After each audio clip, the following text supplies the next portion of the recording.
গল্পের শুরুতে একটি মেয়েকে গভীর জঙ্গলে নিয়ে কিছু ড্রাগ মাফিয়া ধর্ষণ করে নদীর পানিতে গেলে দেয়া। এরপর ঝড়ের কারণে ভুলবশত তারই বাড়িতে গিয়ে আশ্রয় নেয়া। এরপর কি হলো দেখতে হলে সম্পূর্ণ ভিডিওটি দেখুন। মেরি কলিংউড, তার বাবা জন কলিংউড এবং মা এমা কলিংউড এর সাথে ছুটিতে তাদের লেকসাইড কেবিনে আসে। তাদের কেবিনটি অনেকটা নির্জন জায়গায়, যা ঘন জঙ্গলে ঘেরা।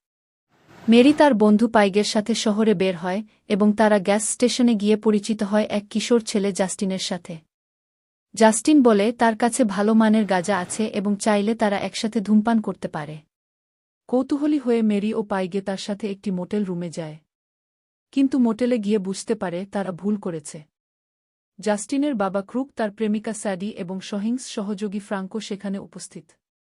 ক্রুক একজন ঠান্ডা মাথার সিরিয়াল কিলার, যে সম্প্রতি পুলিশ হেফাজত থেকে পালিয়ে এসেছে। তারা মেরি ও পাইগেকে আটকে রাখে এবং ধীরে ধীরে তাদের উপর অত্যাচার শুরু করে।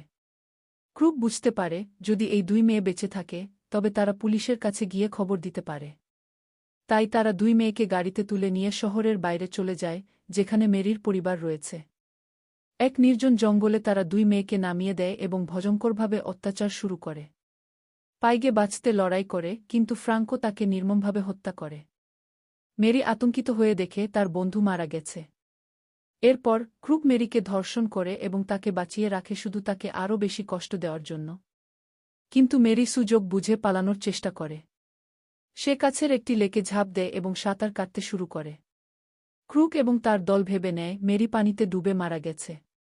তারা দ্রুত এলাকা ছাড়তে গিয়ে আবহাওয়ার খারাপ পরিস্থিতির কারণে আশ্রয় খোঁজে, আর ভাগ্যের খেলায় তারা মেরির বাবা-মার বাড়িতেই চলে আসে।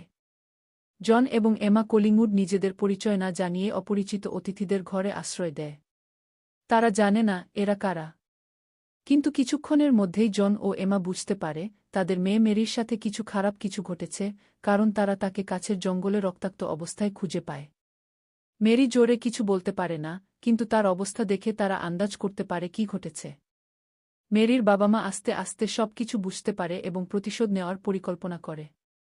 তারা ক্রুক ও তার দলকে একটি ফাঁদে ফেলে একে একে হত্যা করতে শুরু করে। স্যাডির মৃত্যু, এমা তাকে লুকিয়ে ছুরিকাঘাত করে এবং তারপর গরম পানিতে চুবিয়ে হত্যা করে। ফ্রাঙ্কোর মৃত্যু, জন তাকে ধরে ফেলে এবং নৃশংসভাবে মাথা থেতলে মেরে ফেলে।